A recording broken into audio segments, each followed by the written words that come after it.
Hola a todos, hoy nos metemos de lleno en una leyenda mexicana que es bastante singular, la planchada. Vamos a olvidarnos un poco del terror típico de fantasmas porque esta es la historia de una enfermera espectral que, bueno, se dedica a cuidar enfermos en hospitales.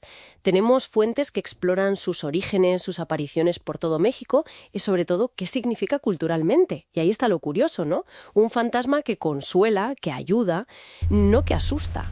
El nombre, la planchada, pues viene de eso, de su aspecto.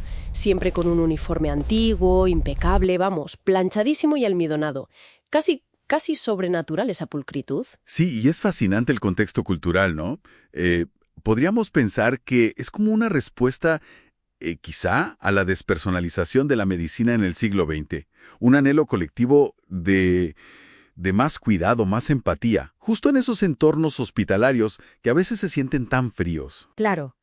Para entender por qué caló tanto, vayamos un poco a los orígenes. ¿Dónde y cuándo sitúan las fuentes el nacimiento de la planchada? Pues mira, las pistas apuntan a la primera mitad del siglo XX. Algunas fuentes hablan de los años 30, más o menos.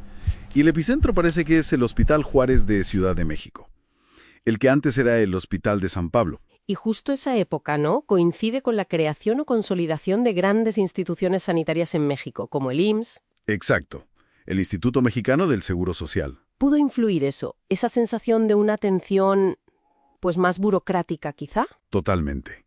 Ese desarrollo, que por otro lado era necesario, claro, pudo generar esa sensación de impersonalidad. Y frente a eso, pues la planchada es como el símbolo del cuidado individual, atento.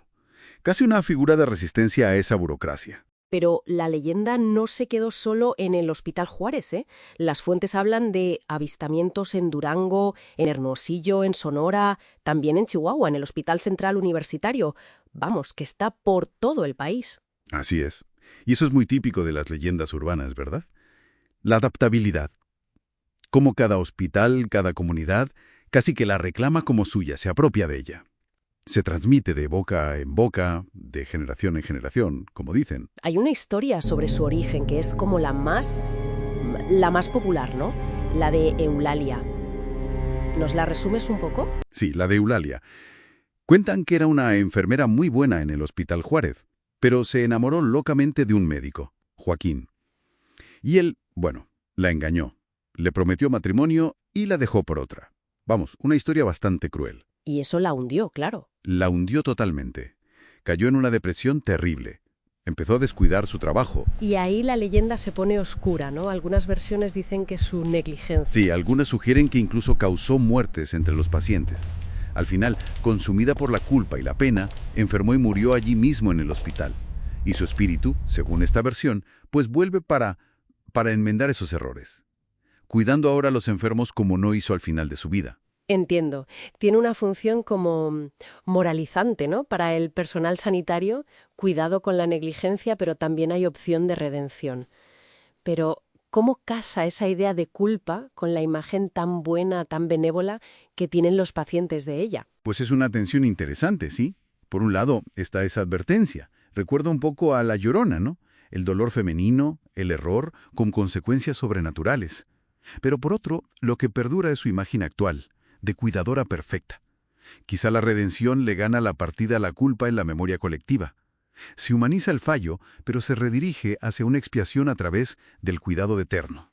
Esa es la versión dramática, la de la culpa. Pero hay otra, ¿verdad? Las fuentes también mencionan una versión diferente. Efectivamente. Hay otra versión que habla de una enfermera ejemplar, totalmente dedicada, que murió, digamos, heroicamente durante una epidemia, sacrificándose por sus pacientes, y su espíritu sigue trabajando, no por culpa, sino por un deber que va más allá de la muerte. O sea, ¿redención por error o deber por virtud? Exacto. Dos caminos que llevan al mismo sitio, el valor del cuidado desinteresado. Y más allá de cómo empezó todo, ¿cómo actúa la planchada? ¿Qué es lo que cuentan los testigos? Pues la describen apareciendo en silencio, siempre con su uniforme impecable, antiguo. A veces dicen que es rubia, de ojos azules. Fíjate qué curioso. Se acerca a pacientes solos o graves o que quizás están un poco desatendidos en ese momento. Les da medicinas, les arregla las sábanas, les dice algo para consolarlos. Hay historias de curaciones inexplicables después de su visita. Y luego, pues desaparece. Sin más. O sea, no da miedo, genera alivio, gratitud. Exacto. Es como la encarnación del cuidado ideal. Casi el ideal de la enfermería. Podría decirse que sí. Frente a las carencias reales del sistema, ella es la perfección. Y para la gente en el hospital, pacientes y personal, pues cumple una función. Rompe la monotonía, alivia la tensión. Contar su historia es parte del folclore del lugar, un modo de sobrellevarlo todo. Entonces, resumiendo un poco, la planchada es mucho más que un cuento de fantasmas. Es un arquetipo cultural mexicano muy potente. Refleja ideales sobre el cuidado, la ética, pero también ansiedades sobre la deshumanización. Y que siga saliendo en películas como Turno Nocturno o hasta en TikTok, pues demuestra que sigue muy presente. Totalmente. Y esto nos deja con una pregunta final, ¿no? Algo para pensar. ¿Qué nos dice la persistencia de una figura así? Definida por su uniforme, su profesión, su deber de cuidar, incluso después de muerta. Sobre todo en una profesión históricamente feminizada. ¿Hasta dónde llevamos esa exigencia de servicio, de sacrificio? Es interesante reflexionarlo.